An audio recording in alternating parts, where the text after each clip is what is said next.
The number one tip that every veteran needs to know.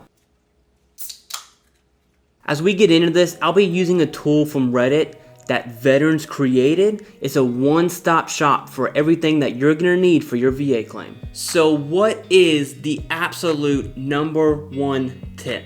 Have a strategy. When filing VA claims, you have to understand two things. One, what is the VA looking for?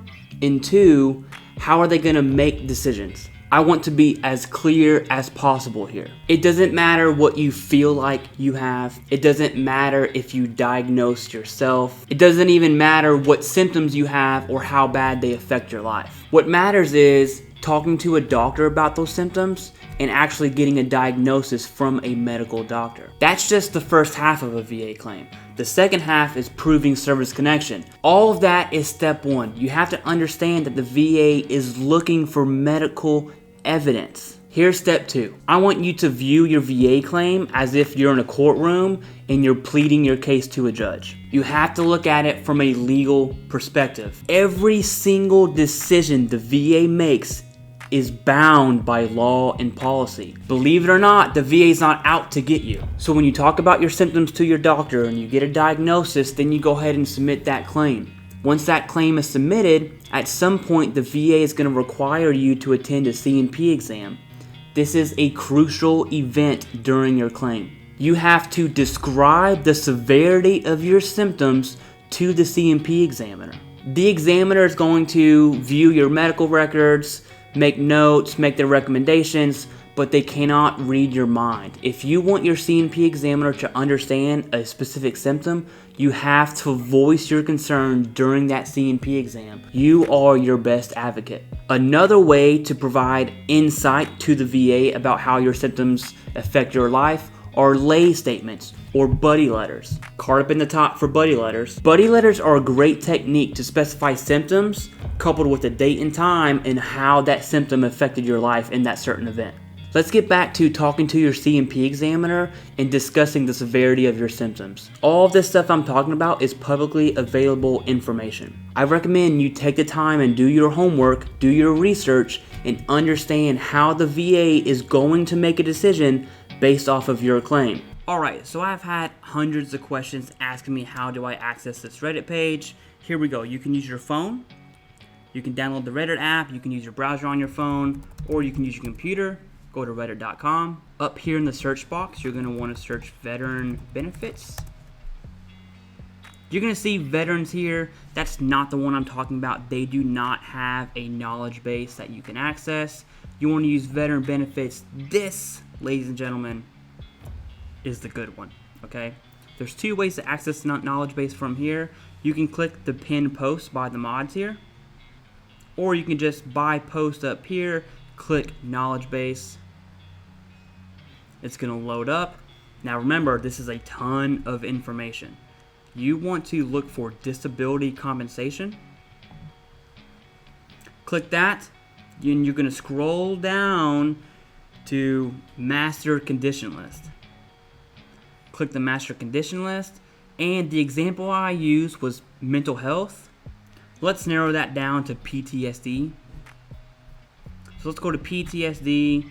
PTSD starts with a P, believe it or not. So we're going to scroll down to the P's. And after a 20-year war, I would argue that PTSD has become very common, sadly enough. So we're in the O's, we're in the P's, PH, PI, PL, PO, post-traumatic stress disorder. Let's go ahead and click it. And let's see what we got for PTSD. This is the one-stop shop for all your VA claim needs. And here's what I'm talking about. There's different disorders. So you have anxiety, there's depression, there's mood disorders, psychotic disorders. And for this video specifically, I want you to pay attention to how a rater decides. Click that, it's going to scroll you down. How a rater decides. You can go ahead and read all of this. You can read the C&P examiner's report, the disability benefits questionnaire, Nexus letters, buddy letters, personal statements, all of that great stuff. And here we go. Here's the severity of symptoms.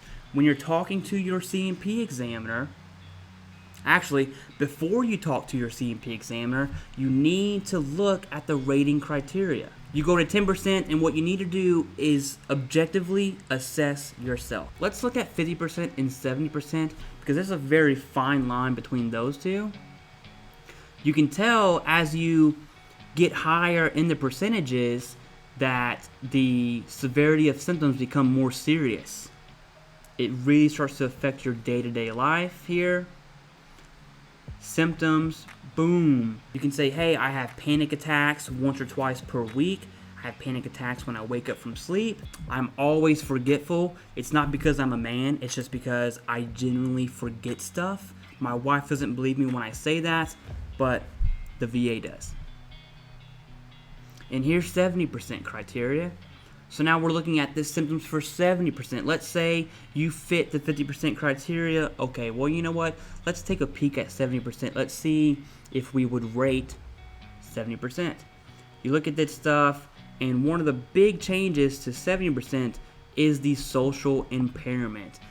How does this disability affect your social life? All of this stuff I'm talking about you can find in the 38 CFR. It's the most publicly available complicated document in the entire world. That's why I recommend using the subreddit Veteran Benefits Knowledge Base. They have a master condition list, and you can click on whatever it is that you claim specifically, and it's a one-stop shop, top to bottom, of every single thing that you need. The strategy that you need to create is a legal strategy. Theoretically speaking, when you submit a claim with all your evidence, you should be able to educate yourself enough to say, you know what, I'm probably going to get this rating for this specific claim because of XYZ. Now, the one thing I do like about the 38 CFR is once you submit a claim, you go to your C&P exams, and at some point down the road, you receive a decision letter through the mail. The VA will tell you in detail why they approved or denied this claim.